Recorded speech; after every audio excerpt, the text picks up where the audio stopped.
So it is truly my pleasure to introduce to you tonight Jonathan Feldstein. I first started interacting with him, I guess, a few months ago. And of course, Chris D'Souza has spoken to me about him, that he has articles that are published on the Heritage frequently, from time to time. So some of you may have read his writings before. You may know a little bit about him. Well, tonight we get to know some more concerning who he is and what his mission is. I did have a discussion with him in my office for a few moments, and I like what I hear. And I think he is someone that we can support. His mission is credible from what I see. So I would like to introduce to you tonight Jonathan Feldstein.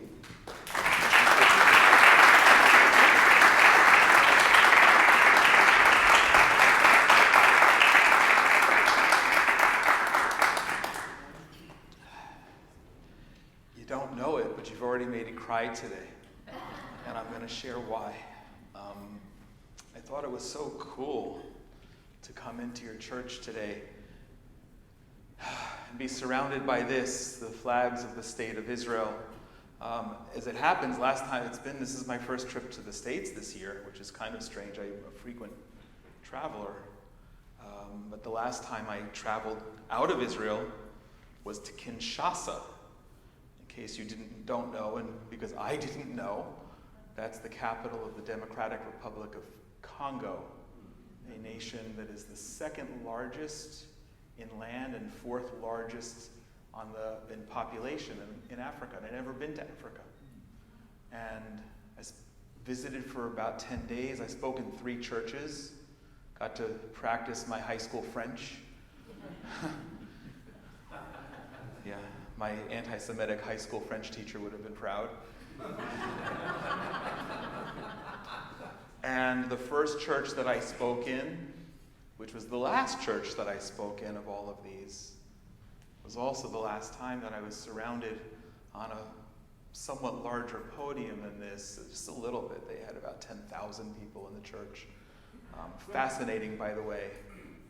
No air conditioning, ceiling fans, and the pastor, who I love, spoke somewhere between 3 and 4 hours non-stop, and no one moved. Extraordinary. I'm not giving anyone ideas. No ideas. But in all of I think I spoke in that church 3 times and 2 others. In both of those churches, they sang Hatikva in French, 10,000 people strong, which made me cry. And it wasn't because I was there, nor is this because I'm here today. It's because what they do, because Congo is a country of 100 million people, 90% of whom are Christian, and they love Israel. And it's the only place in the world that I've been outside of Israel where on any day of the week you can go to certain street corners and buy an Israeli flag. And if you think about it, such a poor country, desperately poor, they don't sell things on the street corner that people aren't buying. They sell things that move. And that was extraordinary for me, and many, many, many other things. Pastor, I want to thank you. Thank you for your warm and sincere and new friendship, and offering me this opportunity to share tonight. When we first spoke, I was standing on Agrippa Street next to the Machane Yehuda Shuk, as on a Thursday, I recall, only because Thursday nights in Jerusalem for a period of time have become nights of protests, either on behalf of or against the social issues that we have going on in Israel. I'm not intending to speak about that tonight, but I discern your heart for Israel, and I'm very blessed by you and what you do. Thank you. And Chris, thank you so much for making this introduction. I don't know, we were talking the other day, I don't even remember how long it is that we've known each other. A long time, it's a number of years, and we're in touch frequently because you're generous enough to publish my articles here. I love this one in the cover because it's got this fabulous picture of me and Jonathan Pollard, and for another time, well, you can read the article, my personal connection, if you will, to Jonathan Pollard. And I know, I'm the only Orthodox Jew, not only to be published on a regular basis in the Heritage Florida Jewish News, but in another not insignificant publication right here in Orlando, Charisma. How crazy is that? That Steve Strang has given me the opportunity to write for Charisma for maybe 15 years, 12 years. And it's amazing to be here because I want to share about a number of things, and I hope it's meaningful, and I always am open to dialogue and questions, but I feel like I need, even before you made me cry before, and now I really have to tell you why. I need to give you a little bit of background, and as you get to know me, you'll know sincerely that I don't think I'm such a great person. I'm not sharing about myself so you're impressed with me. I'm sharing about myself so you understand where I'm coming from. I had to calculate it. My father has been gone for a while, almost most of my life at this point. I like to refer to my father as an original Palestinian. He was born in Haifa in 1937, 86 years ago. To his dying day, he gave me a name he could never pronounce because he had that off-the-boat accent, and he called me Jonathan. And so whether when I was a kid, I grew up in Princeton, New Jersey. I'm sure some of you have heard of it. We had oak trees that you couldn't put your arms around, covering the property. So in the fall, for a few months, there were never not leaves to rake. So when he would say, Jonathan, go rake the leaves he had this funny way. He would say, go for 15 minutes. There was never 15 minutes of leaf raking, or shovel the snow after the leaves went away, or go do your homework. But it was always with an Israeli inflection. And when I was a teenager, and for some strange reason, I don't remember why I don't remember precisely what year it was that we went to visit. Me, my mother, my father, and my two younger brothers, and our next door neighbors, also a family of 5. My first trip to Israel. For my father, it was a homecoming. My father left in 1954 to come to America. His mother, it's not fair to say she survived the Holocaust because she was grateful to have left Poland before the Holocaust in the 1930s. But of her surviving siblings, the 3 surviving siblings of several, along with parents and everyone else who were murdered, they went to New York. And in the 1950s, we had wars, we had terrorism, we had still ration coupons. It was not an easy life. And my grandmother just wanted to be with her siblings. And she went to New York, and as a 17-year-old, which is a really interesting age, because it's also the age in which Joseph left Israel to go to Egypt. And it wasn't his choice either, right? My father didn't know he was leaving for good. And he went back the year before I was born for his father's funeral. And then our trip. I think it was the late 70s, early 80s. I don't remember. But I felt at home immediately there. I felt that this was the place of my past and my future. And I was a teenager. I had never even dated anybody yet.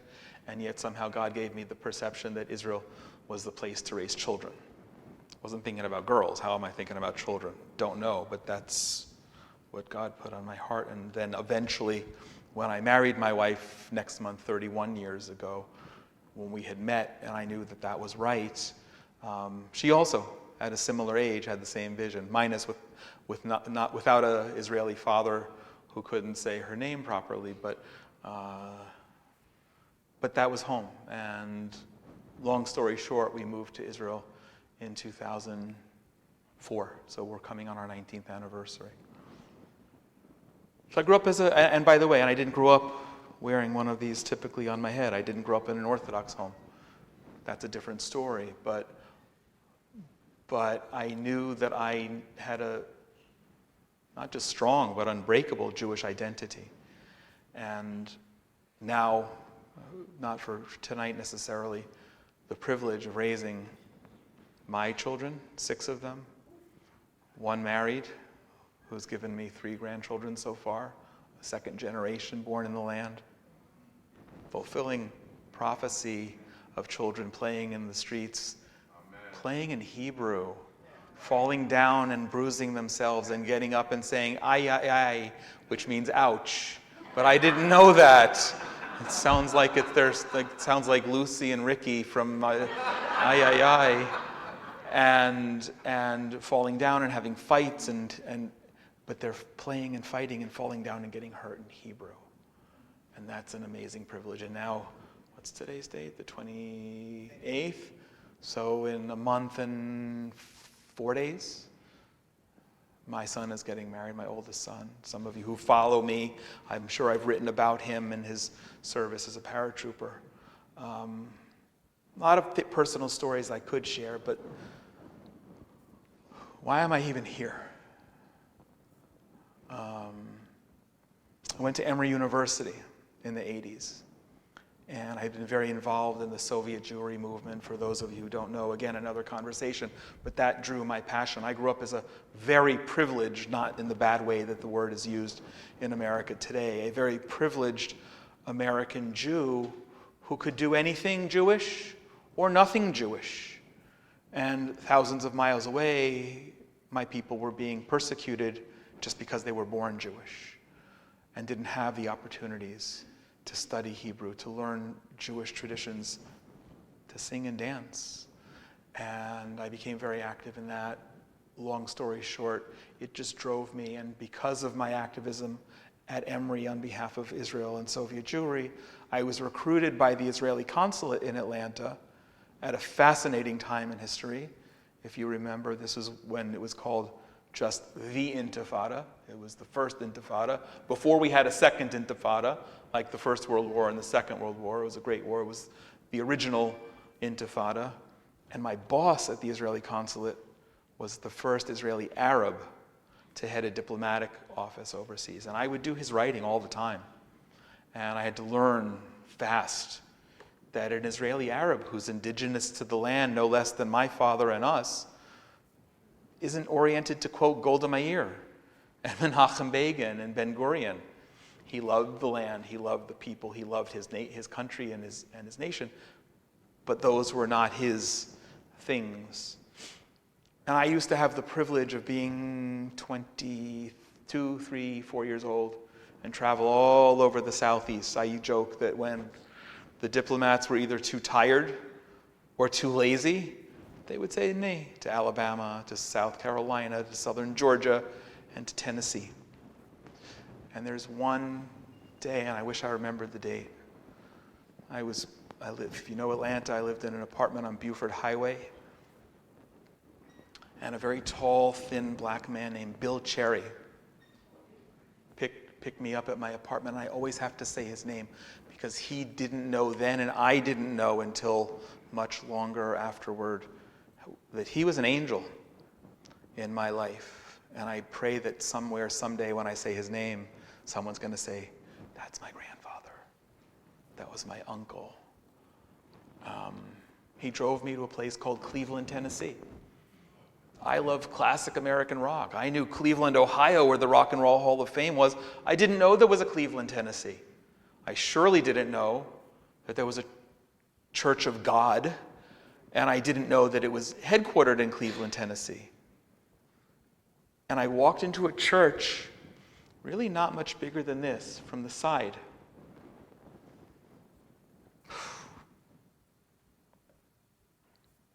And this has been the first time since the 1980s that I saw what I saw then. Christians singing Hebrew songs and dancing Israeli folk dances tonight.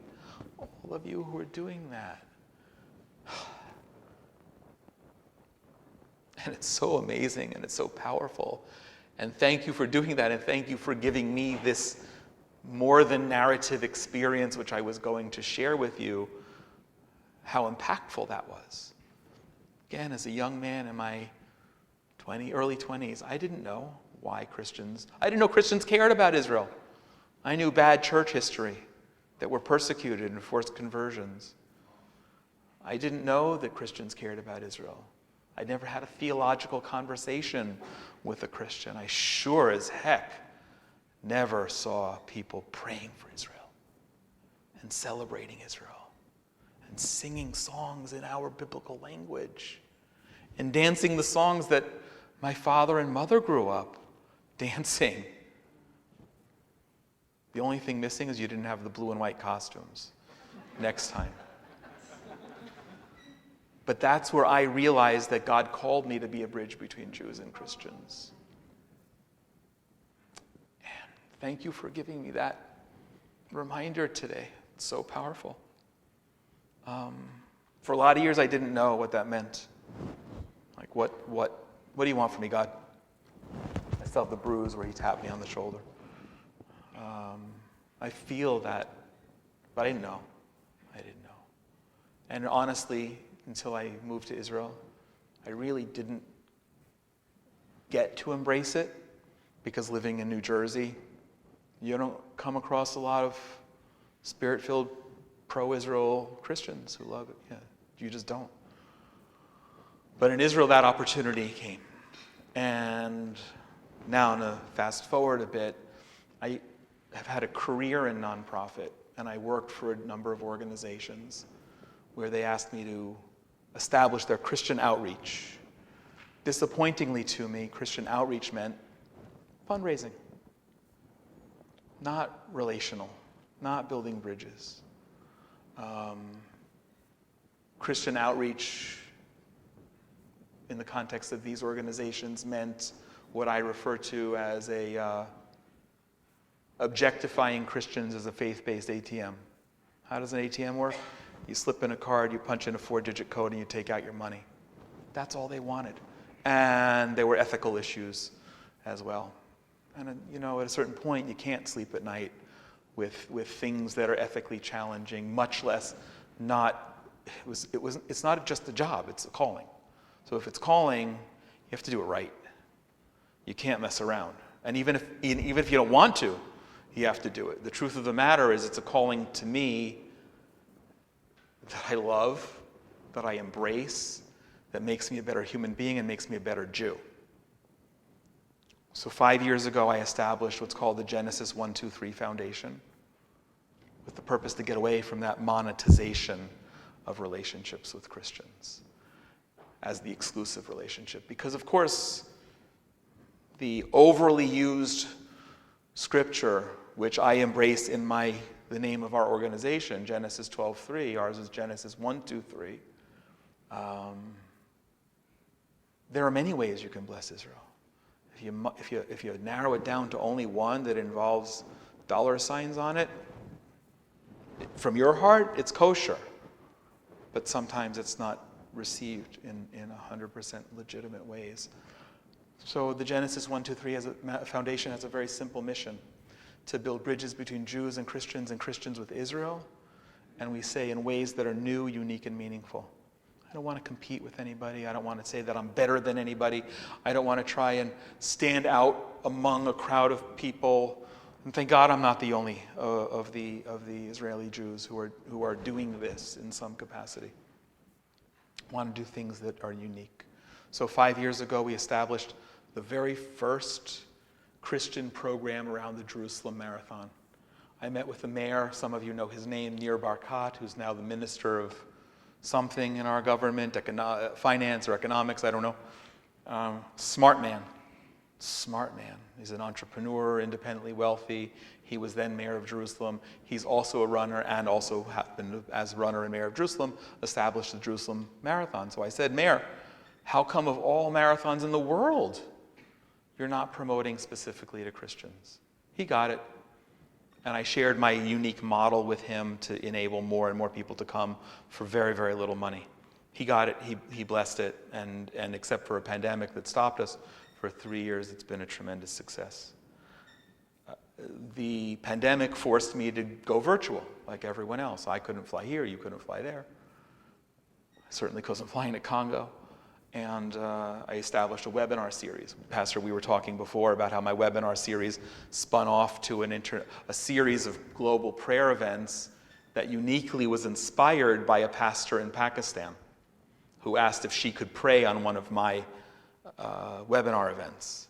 And I said no, but I realized that there was passion from a Christian woman in Pakistan who wanted to pray for Israel, and she now knows that she was part conceiver of what grew worldwide. The Inspiration from Zion webinar series grew to the Inspiration from Zion podcast. This week I'm recording my 100th episode. And again, I'm the only Orthodox Jew with a weekly program on the Charisma Podcast Network about Israel, out of 300 some podcasters. We established this year and had a problem with it, and we're going to defer till the fall, and I'll share more about that then. Something that's so important to me, engaging Christian children with Israel. It's an art contest. So a child as young as 5. My grandson, the oldest, is 4. He could join, except he's not Christian. I won't let him. He's banned. But Christian children from 5 to 17 to draw, paint, watercolor, finger paint, I don't care. Make a picture that depicts what Israel means to you. Maybe it's a picture of Jesus, maybe it's King David, maybe it's an Israeli soldier, or a falafel, or the Sea of Galilee, or anything else. That's been a blessing because it was well received, but we had a technical problem. And something that I'm super excited about, this is not, you're welcome to peruse it after, this is a new book that is coming out in the fall. It's my first book. It's as close to I know about birthing a baby. It's been about that process and very challenging, but incredible. This book, Israel the Miracle, is a compilation of essays by 75 Christian leaders from all over the world in our 75th year about why Israel's significant to them. And each page and each person, from Pat Robertson to Priscilla Flory, who you've never heard of, who's in Israel now and is the closest thing I have to a living mother, a Christian woman, have written essays in this book. But the reason I say all of this is because that's why I'm here. But I want to just share one more thing before I move on. Building bridges. I don't know. Is there anyone who's not driven across a country bridge that's a one-way bridge that you have to wait for somebody on the other side, or a bridge that has a sign that says weight limit, 1 ton, 2 ton, 3 tons, whatever it might be? Okay, bridges typically are 2 ways.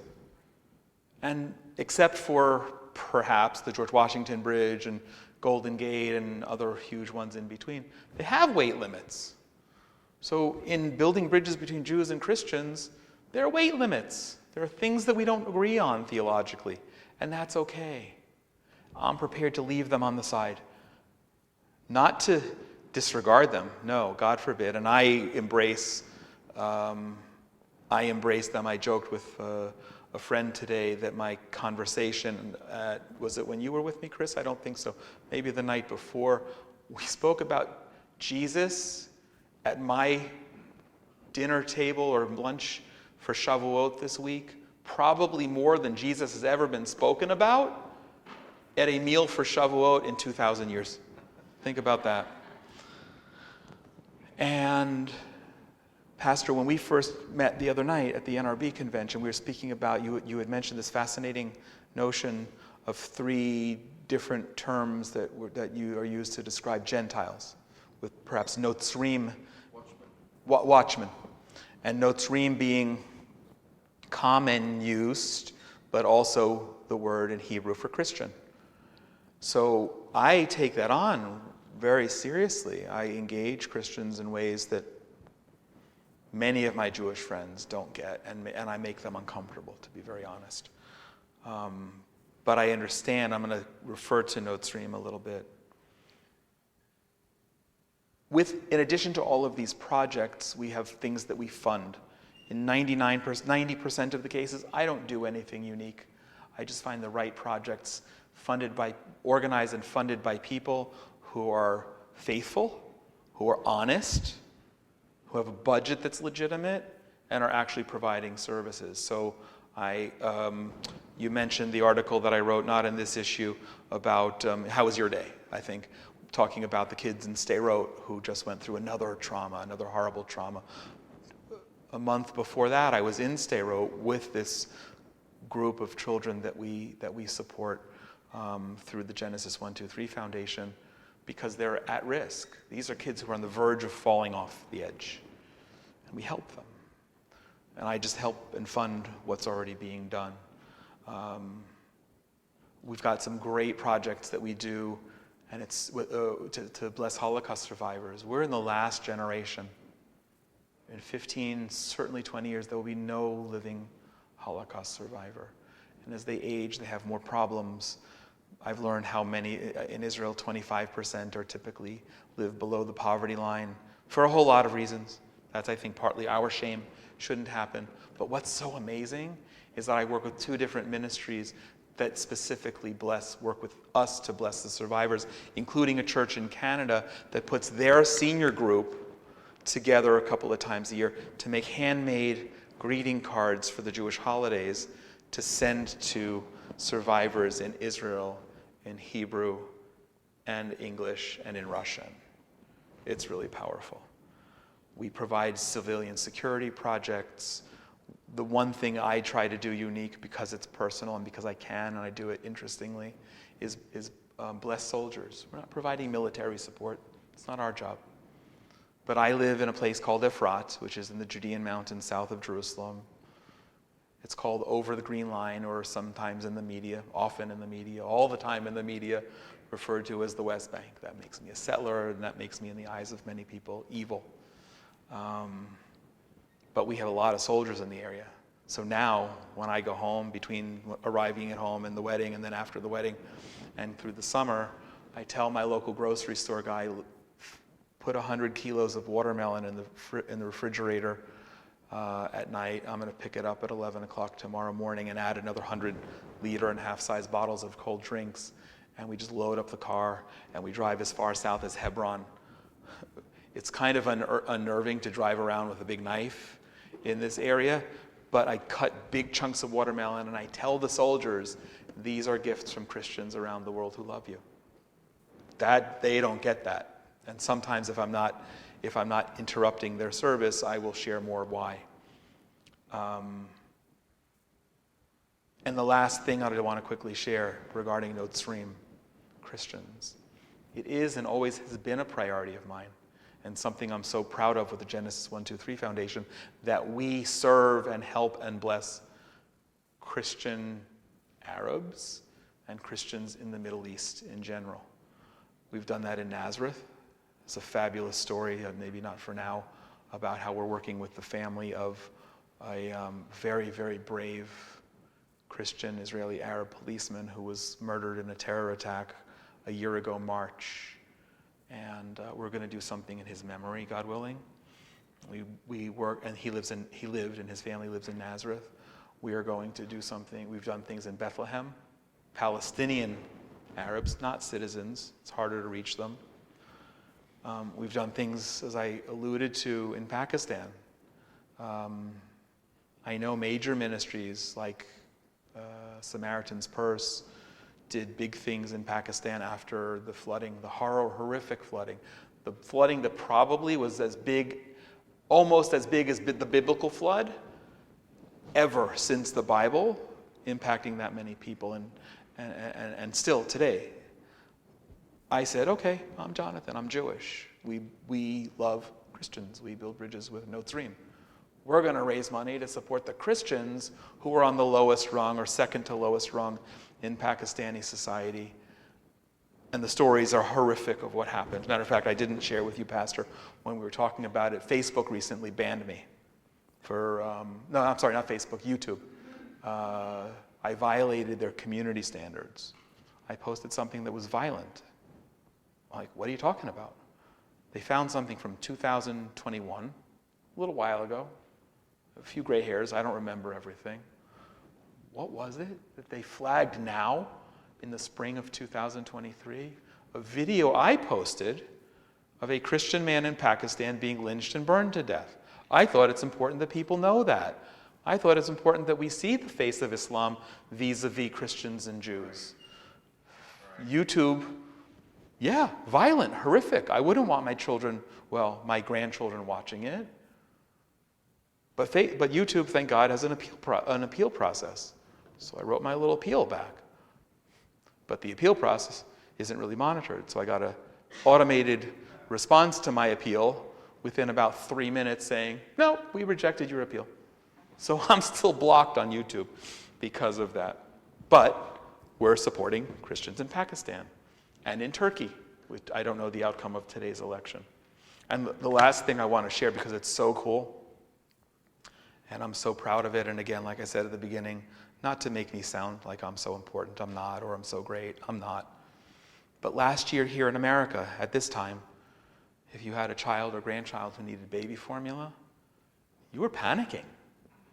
There were places you couldn't buy baby formula. I'm American. America is the land of abundance. How could anything be for want?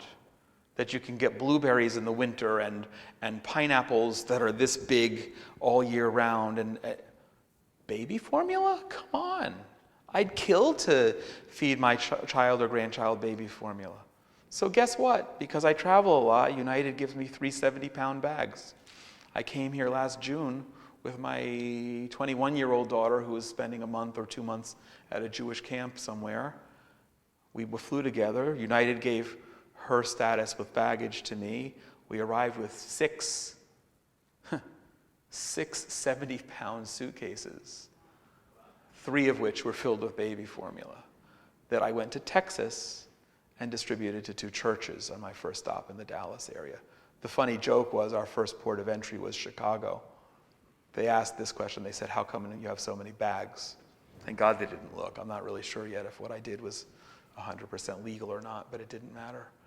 But some of the bags had broken, and there was white powder leaking out of them. But thank God. And you know what it taught me? It taught me many things. You know the verse. I will bless those who bless you. I'll curse those who curse you. And depending on the translation of the Bible you use, the scripture concludes either the nations of the world will be blessed through you or the families of the world. I had to check. I don't remember the Hebrew. I don't know. I looked at the Hebrew. It's families. I'm coming with a can of baby formula. Similac, printed in Hebrew, the same letters that command me to be a blessing to the families of the world, going on the kitchen counter or in the pantry of Christian homes in Texas. Wow. So that's what I do. That's a little bit of my background. Being here today is super powerful and important for me.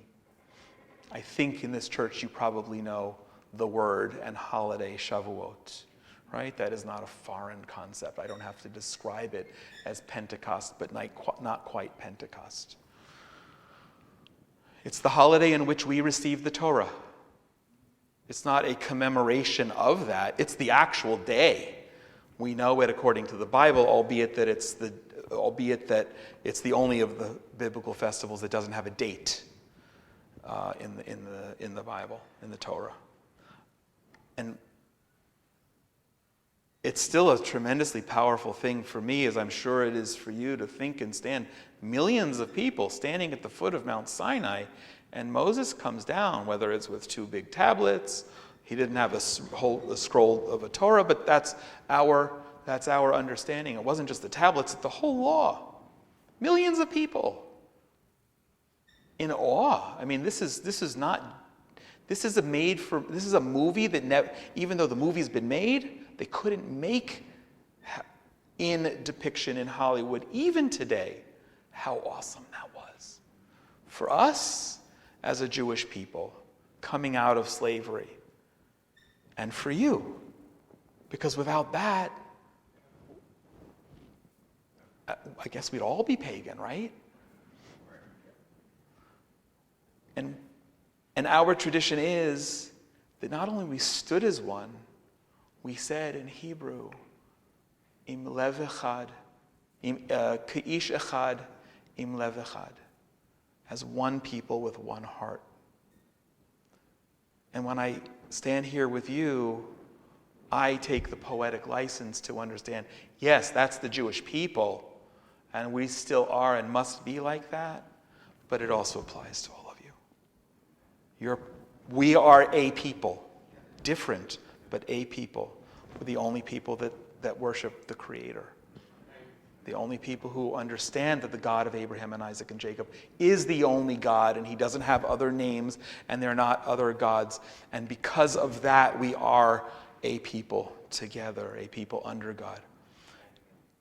I know that for Christians, maybe it's not the single most important event, but up until that point, if you imagine, 1,000 years of Jewish history, 1,000 years of Jewish history, from God calling Abraham and going back down to Egypt, coming back to Israel, going back down to Egypt, being slaved, being freed, Pharaoh, bad, now we're freed, we can't eat, it was better in Egypt, we want to go back, what have you done to us? Standing there, and does anyone know what was the response of the Jewish people standing there seeing the audible response? What do we say? Anyone? Na'aseh v'nishma. It's important to get the Hebrew. Na'aseh v'nishma. We will do and we will hear. And the rabbinic interpretation is that we're going to do it because God says it, even if we don't understand it always. But it's our obligation to understand. And it was an experience that people trembled in awe.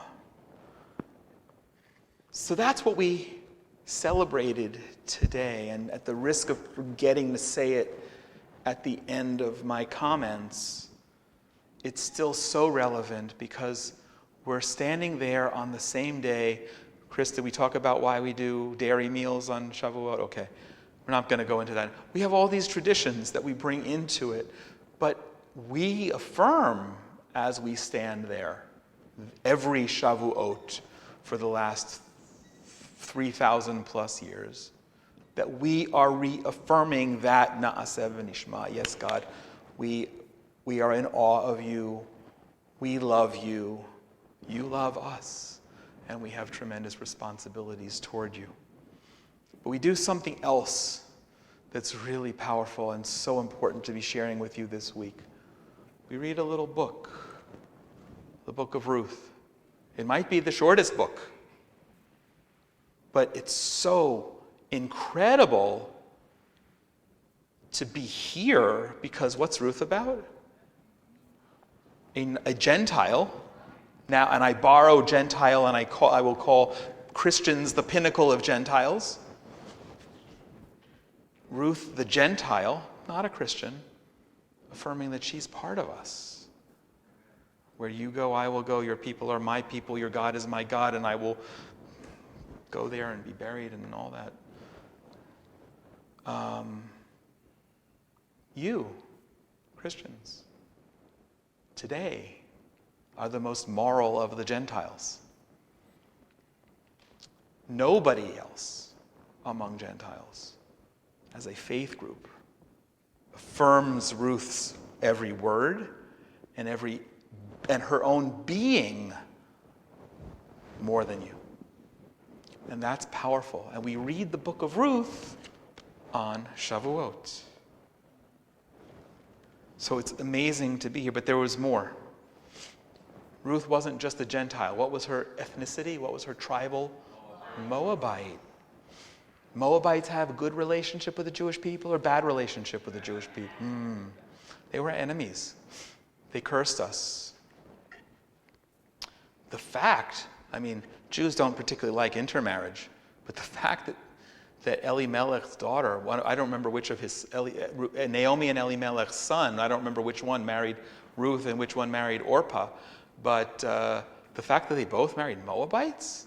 Whoa, that's out of the box. And that one of them came back to live in Bethlehem among the Jewish people? Come on. That's just nuts. I think in my bag I have a much thicker analysis of Ruth where they're saying that, really, think about it. Naomi comes back alone and she's tagging along with her, is a Moabite woman. Nobody heard her say, your people are my people, your God is my God. You've got an enemy, a spy. I don't know how she was received. And what happened? I'm using it in the kind and gentle way. She hooks up with a man named Boaz, and from them, we have the line of Messiah. Oh my goodness. And we might not agree in this room on the personification of the Messiah, and that's on the side of the road behind the bridge. And I'm okay to talk about it with you. I can sleep well at night with that. I don't care. But from Ruth, the Moabite, we have the line of Messiah. The most improbable. And she came back to Israel, but it gets better. Why is it relevant today? I said it. You, as Christians generically, but this church specifically affirms everything of Ruth. Her words, her actions, and the phrase that we use, being grafted in. More than your people, your affirmation, your people will be my people, and your God, my God. Our people are your people. Our God is your God. And I know that, and I embrace and cherish that. But you also know that just as Moab and the Moabites had not a great history with the Jewish people, really sadly, so did most of the years of anything we call the church.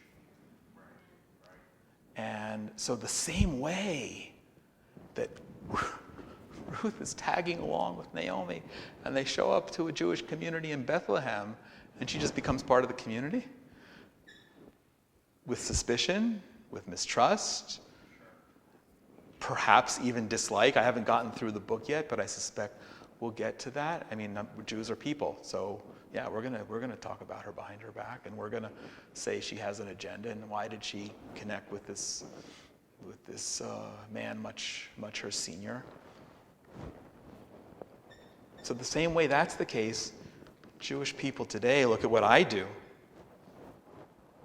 and the friends that I bring here in Orlando, but to my home and in Efrat, Christian friends, and some who will come to my son's wedding, and know that I speak in a church, that I come into churches not just regularly,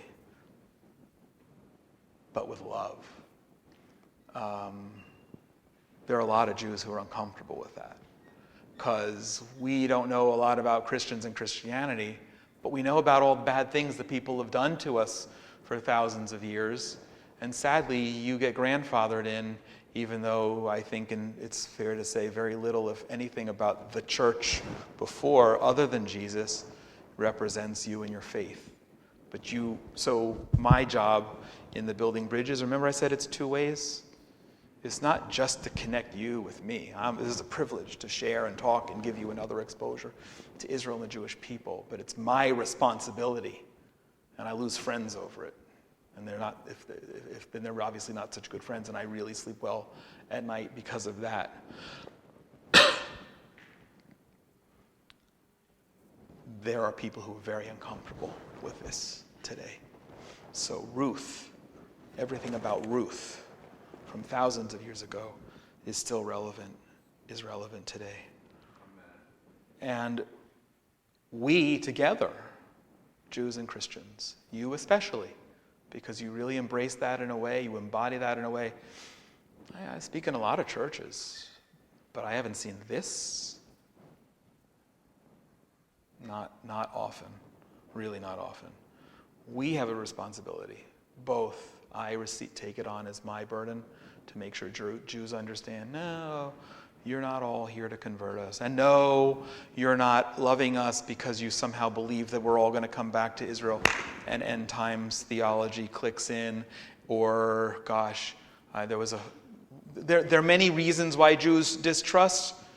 I break down those barriers, and you have that awkward responsibility to have theological conversations among Christians to affirm that we are God's chosen people, and that you have to be connected to us. God didn't say in Genesis 12:3, bless Israel, I'm the Lord your God. Like, we have a lot of that, right? You could count them. Bless Israel. Do this, I'm the Lord your God. Don't do that, I'm the Lord your God. Bless Israel, and I'm going to bless you. I told you about my father. He was a chemist. That's a formula. He'd be happy if I said that right now. It was a formula. You connect two things and something happens. God could do anything on his own. He doesn't need us. He doesn't need you. He's giving you an opportunity to partner with him. Wow. So come on. But still today, most Christians don't really get that. Yeah, we're pro-Israel, but they don't get what you get. And I didn't get what you got until I came into this room tonight, so thank you for that. What's the point? I don't know. I could probably sit down right now and hope that I said something that was meaningful, inspiring. I certainly didn't come here to preach. You don't need that from me. And that's probably not what I do best anyway. But I came here to express my gratitude. You make me cry again. And I came here to encourage you that it makes a difference. Not because I say so. Again, I'm just Jonathan. Because God says so. It makes a difference.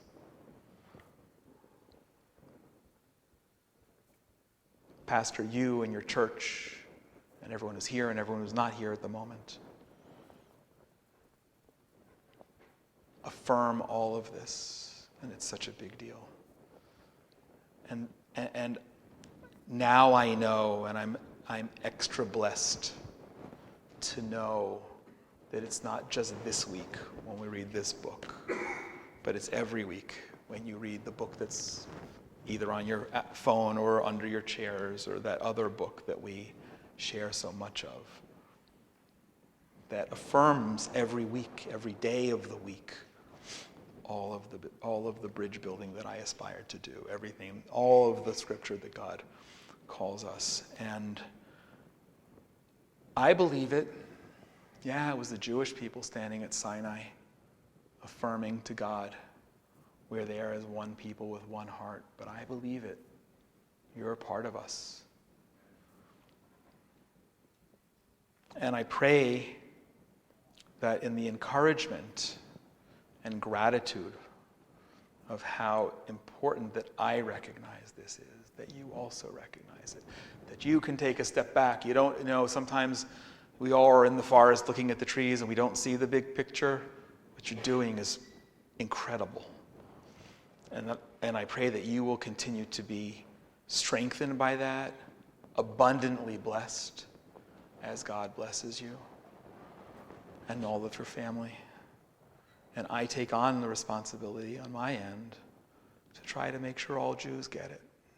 So when the nasty things happen that you read about in the headlines here of someone knocking over a statue of Jesus in the old city, or spitting on a church, or defacing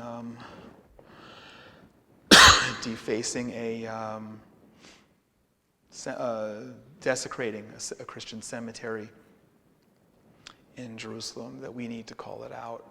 It's an article that's open on my computer, Chris. I haven't written it yet. I'm just grateful for this opportunity in general. You can invite me back any day of the week, any time of the year, but this is ordained. And I'm grateful to all of you. God bless you.